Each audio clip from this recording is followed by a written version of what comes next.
Hi, everybody, and welcome back. In this unit, we're going to talk about negotiating rules and expectations. It's really funny that this is an area that people forget, and then we wonder why people and that we work with and young people aren't meeting the expectations that we have for them.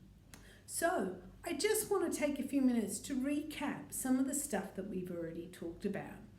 We've looked at a lot of information, and I'm sure that you could be feeling a little bit overwhelmed. So we need to remember, when we use therapeutic principles to work with clients in crisis, we do so in a trauma sensitive way. We create a trauma sensitive environment where young people and where adults can feel safe. And that's what's essential. We do this by acknowledging the effects of trauma and emotional hurt and how this actually affects brain development. Because remember, when you've experienced trauma, this changes the way that you see and you view the world. When we work in a trauma-informed way, we proactively prevent and de-escalate potential crisis. We do this not only through our practice, but through our policies, our procedures, our programs, and our organisations. All have to be structured in a way which acknowledges trauma. We also have a trauma-informed approach as we understand that each phase of the stress model of crisis is important, and it's important to actually move through each of these phases in a crisis to ensure that we take the opportunity to learn from the situation. Taking the opportunity to learn from the situation demonstrates to the client constructive coping skills that they can use to replace those harmful or unwanted behaviours. It actually teaches other ways to respond and demonstrate situations and negative emotions.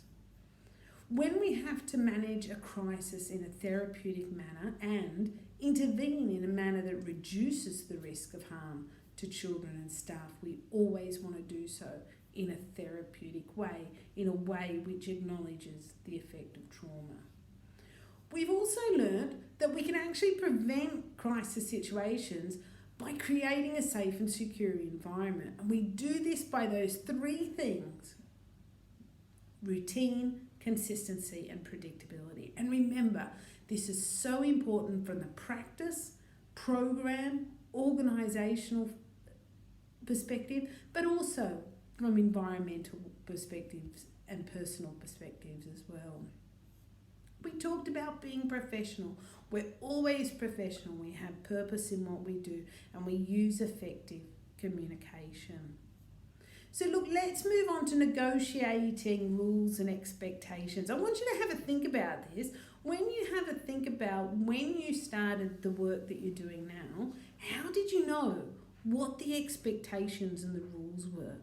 You had a contract, you had a job description, you had a professional development plan. All of those things contribute to you knowing what's expected of you in your role.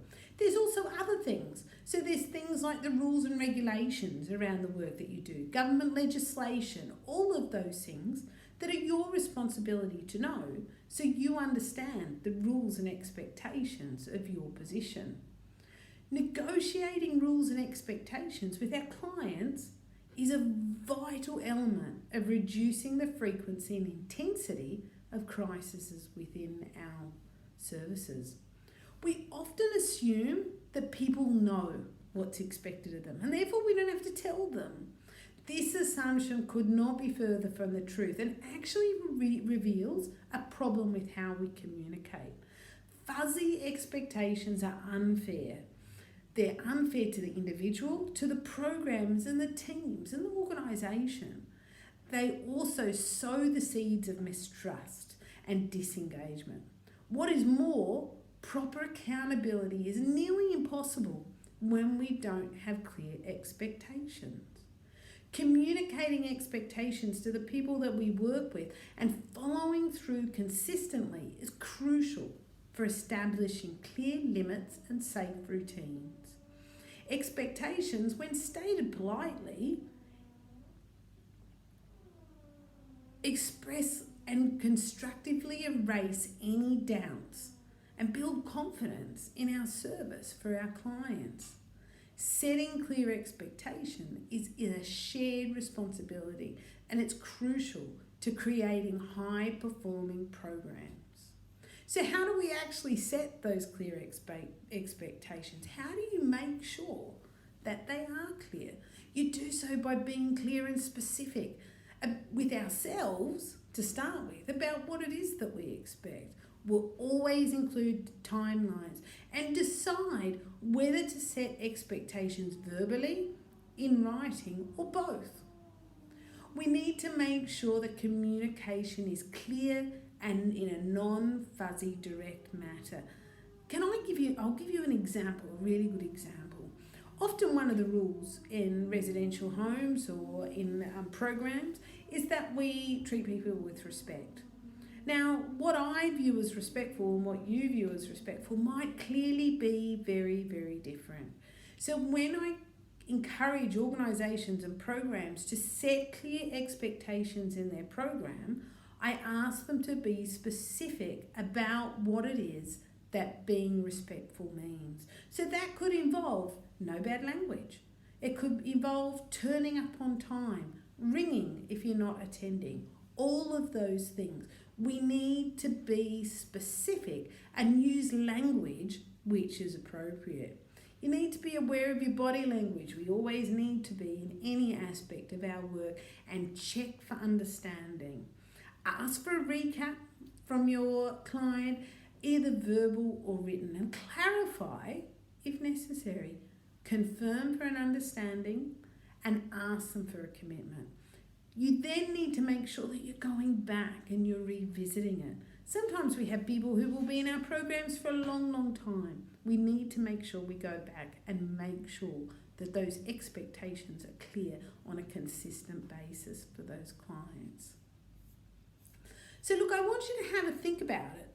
Before you go on to the reading, have a think about how it is that your program and your organisation sets clear expectations for the clients that you interact with. Then how do you, as an individual, set and actually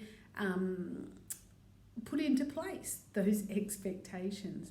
How do you negotiate and reinforce and renegotiate these with the participants that you work with?